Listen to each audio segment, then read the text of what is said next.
Kami dari kelompok 2 ingin menjelaskan hasil sistem reproduksi. Perkenalkan, nama saya Teguh Simatupang.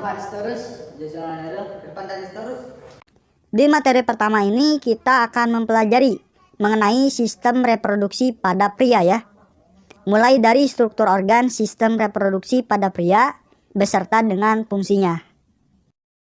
Organ reproduksi pada pria bertanggung jawab untuk menghasilkan dan mengeluarkan semen. Nah, semen sering digunakan untuk istilah bagi air mani.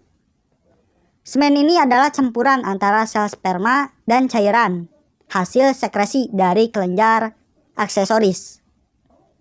Sistem reproduksi pada pria dibagi menjadi dua bagian, yaitu organ reproduksi eksternal dan organ reproduksi internal. Pertama, kita bahas mengenai organ reproduksi eksternal terlebih dahulu ya. Bagian eksternal ini terdiri dari skrotum dan juga penis. Skrotum ini berfungsi untuk melindungi testis sehingga menjaga suhu testis agar sesuai untuk memfasilitasi pembentukan dari sperma, yaitu sekitar 2 derajat Celcius di bawah suhu tubuh kita. Nah, pada saat suhu dingin, kulit skrotum mengkerut. Itu tujuannya untuk mengurangi pelepasan panas yang ada di dalam testis. Sedangkan pada suhu panas, kulit skrotum melebar. Tujuannya untuk meningkatkan pengeluaran suhu panas yang ada di dalam testis. Selanjutnya penis. Penis ini berperan sebagai alat kopulasi. Ya, kalian juga tahulah apa fungsinya. Penis ada 3 bagian, yaitu kepala penis.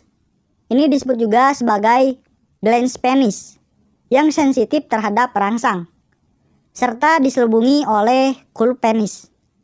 Terus bagian penis. Di bagian ini terdapat jaringan erektil yang memungkinkan penis ereksi pada saat stimulus seksual. Nah, jadi itu ya bagian eksternal.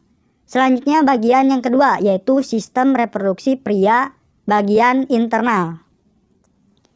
Bagian internal ini terdiri dari gonad atau testis, kelenjar aksesoris, dan juga ductus atau saluran. Pertama kita bahas gonad atau testis. Testis ini berfungsi untuk produksi sel sperma dan hormon reproduksi. Nah, untuk proses pembuatannya dari kedua ini kita akan bahas di materi selanjutnya ya.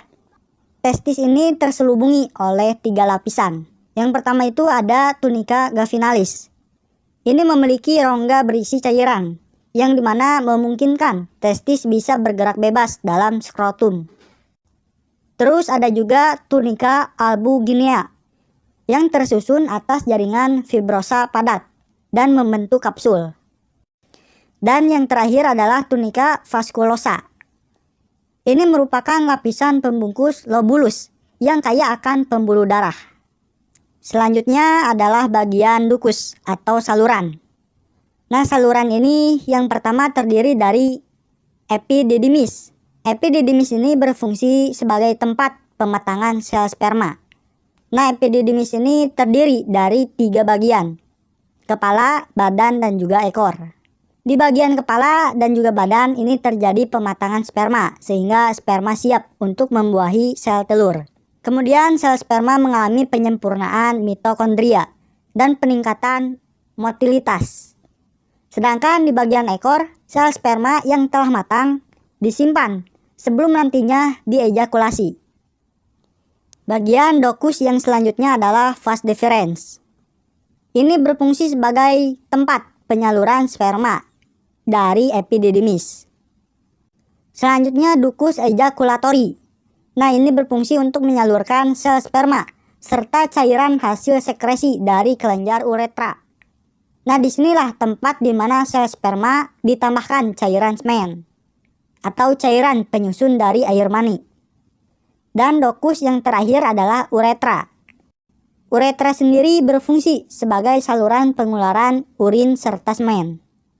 Nah, setelah testis dan ductus dalam sistem reproduksi pria internal, ada yang namanya kelenjar aksesoris. Kelenjar aksesoris ini terdiri dari yang pertama, vesikulasi seminalis.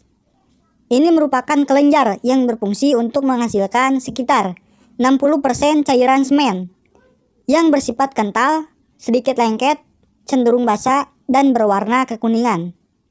Terus ada kelenjar prostat. Fungsinya itu menghasilkan sekitar 13-33% cairan semen berwarna putih seperti susu dan mengandung banyak enzim antikoagulan serta asam sitrat untuk menutrisi sel sperma.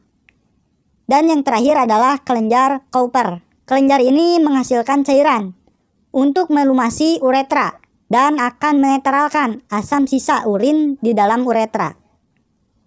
Nah, jadi bisa dibilang intinya fungsi dari kelenjar aksesoris ini sebagai penghasil cairan semen, penyusun dari air mani ya.